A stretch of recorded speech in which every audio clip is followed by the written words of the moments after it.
Hey guys, Sam here, welcome back to another video where today we're going to be playing PC Building Simulator. And before we start, I'm going to show you some of the other builds. So as you can see here, we have finished the Tri-Stellar build. It's got 3090, it's 916 core, 5950X, that's it. And yeah, it's pretty good. It's a pretty beast PC. It's just, yeah, it's a micro ITX build. So there's not too much expansion or anything, and it's a bit of a weird case building, but I think it came out quite nicely. And then the other one I did yesterday, I think, was this one. This is in the Corsair Crystal Series 280X, and it is a white and black PC build, as you can see by the fans, and I really like this. It's kind of inspired by the one I did in the build off with the NZXT case, but I wanted to do it in this to see how it looked.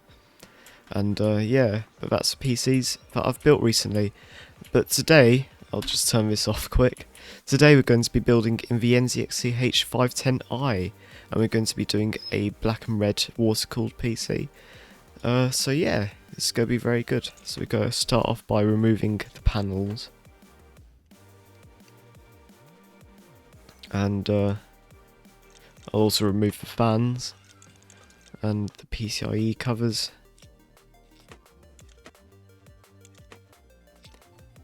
And we probably will be able to put two 2080 Ti's in this water-cooled ones. This is a full custom loop that I'm doing today. And first off, we're going to go with a motherboard. We're going to go with an AM4 one, since Ryzen's quite good, especially with Ryzen 9. So I want to find one with a fast RAM speed. And yeah, so these are the sort of best Ryzen motherboards you can get. I usually go with the MSI MEG X570 Godlike. And yeah, so that's our motherboard. Now we're going to put the CPU in, and we're going to go with a Ryzen 9. The latest and greatest one. Same as what we did in the Tri-Stellar build that I just showed you. And also put thermal paste on before I forget. And we're going to close the CPU handle. Next up, I'm going to go with the storage. I wonder if we can fit in the fast M.2s. I'll have to look. No, it looks like we can't, so this is the best we're going to get. So this will have 6 terabytes of M.2 storage so far. And next we're going to go with the RAM. And we want 32 gigs. And this we can go quite high with the speed as well.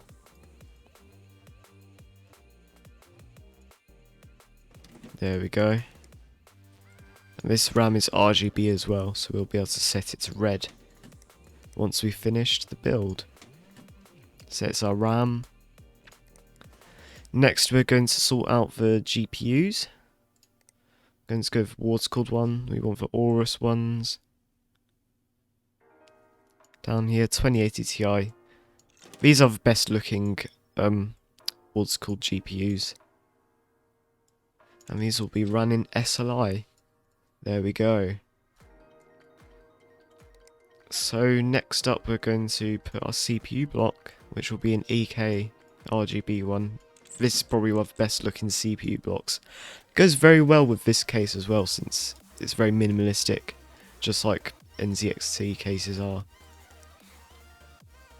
And I want to go with, let's see, I'm going to put some more storage in as well. I'm going to put some SSDs. You can get 2 terabyte ones from Kingston.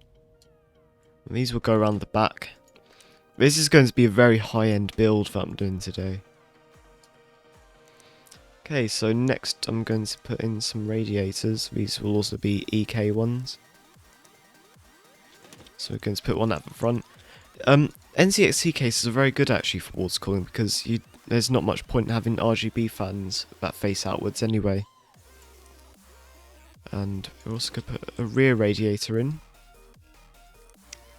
And next up we're going to put in the reservoir, which will go there. Oh, that might get in the way of our radiator a bit. That might be a bit of an issue. I'll have to test that out in a minute. And yeah, let's sort out our pipes. We're going to go with red pipes. Our connectors are also going to be red, the EK ones.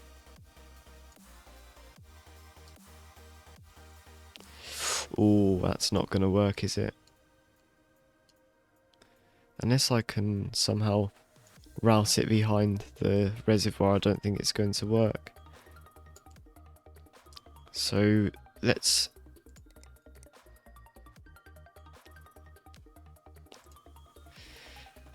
Yeah, so let's get rid of this radiator here. And we're going to put in a smaller one. This case is a bit of a pain to do water cooling in, I must say.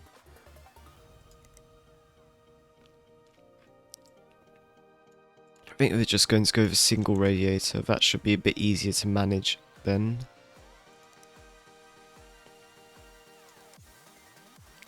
Right. Piping.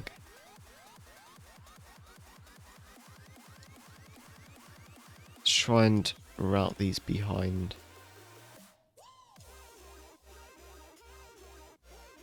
There we go.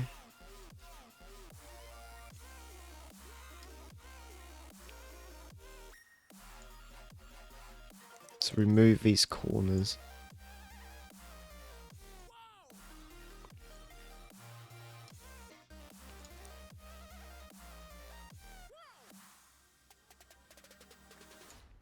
And that's our first tube in. It looks pretty good actually. And the next one is going to go up here to the next radiator.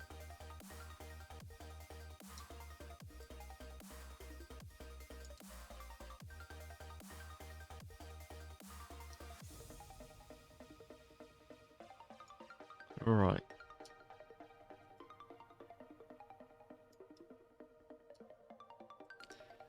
Then we can put that in like that. Well, that's not quite at a right angle.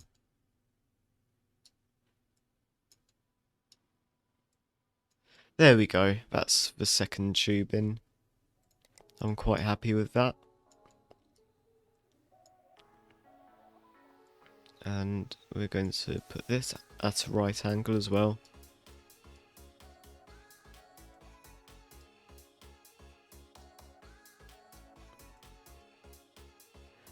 And that's a bit angled as well.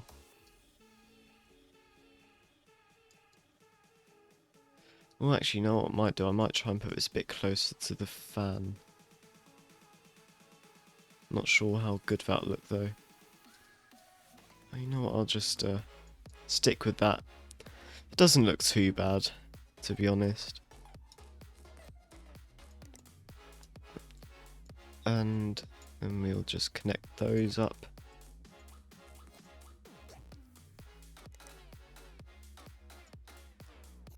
And then we can go to the reservoir. And I wish it didn't put in all these corners by itself, because I'd rather do it just from a straight line. It'd be a lot easier then.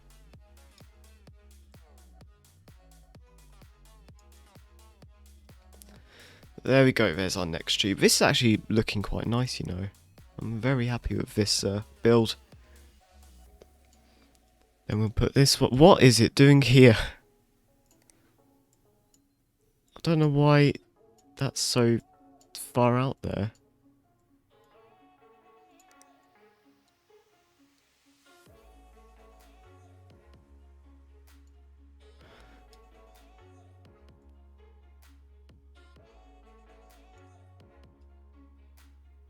Let's put this at a right angle here.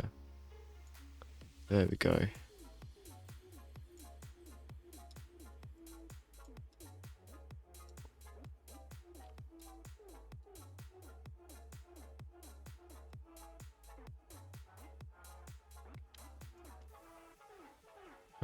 Yeah, that's the final tube, I think.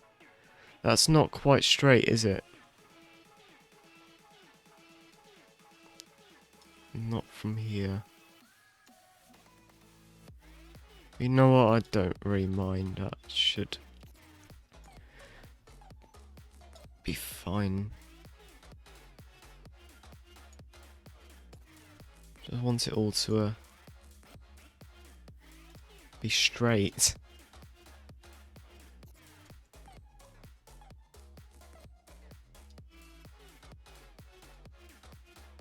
Yeah, that should be alright.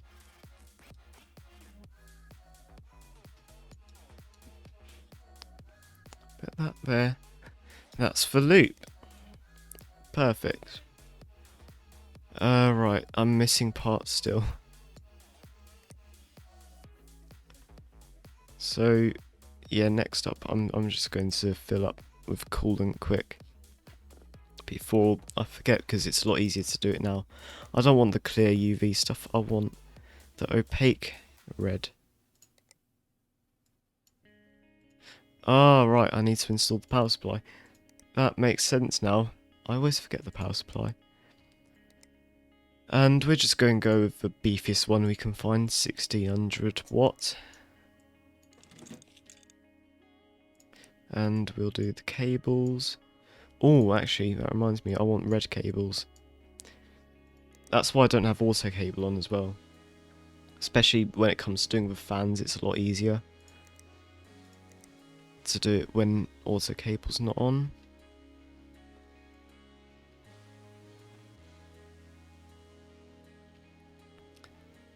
Just want some normal red cables, but I don't know where there are any. Red.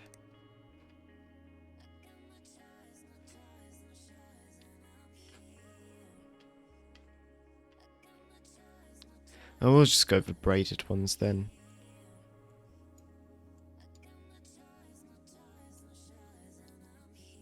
Doesn't look too bad. I've just never really been a big fan of the braided cables. So let's connect everything up.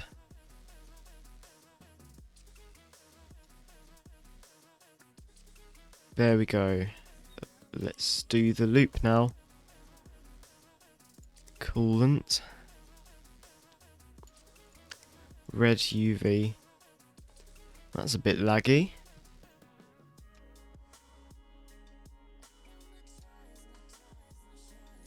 While that's doing that, I'll finish off by putting in a couple more fans if I can. I know I can definitely fit one in the top.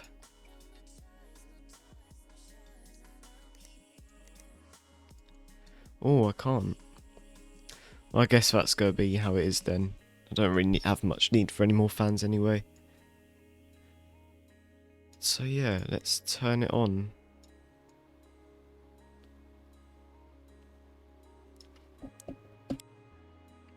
Alright, so now we know that works, I'm going to put the OS on. Like that. For some reason it's lagging my game a bit. I've never had that with a PC before, which is a bit weird. Yeah, let's do the lighting and 3D Mark. Those are the two most important programs to install on this game. Yeah. Then we can set all the RGB to red. Select all.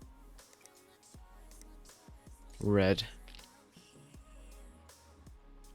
That looks pretty good. All I need to do now is install the panels and the PCIe covers that I've left over. And then should be good to go.